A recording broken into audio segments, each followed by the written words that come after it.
20 August 35তম Manipuri ভাষা দিবস। এই দিনটিকে সামনে রেখে বৃহস্পতিবার আগরতলা টাউন হলের সামনে থেকে মণিপুরী সমাজের পক্ষ থেকে আয়োজন করা হয় এক বর্ণাঢ্য মিছিলের মাধ্যমে মণিপুরী ভাষা, সাহিত্য, সংস্কৃতি ও ঐতিহ্যকে আরও সমৃদ্ধ করার আহ্বান জানানো হয়।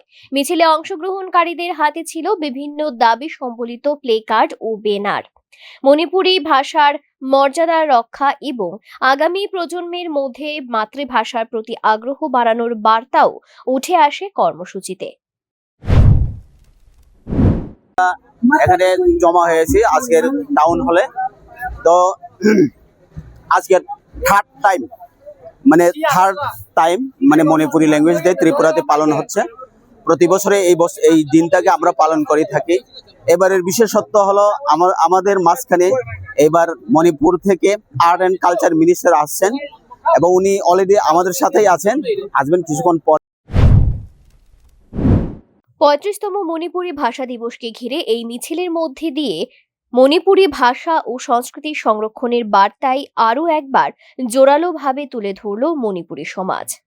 Bureau report, news now.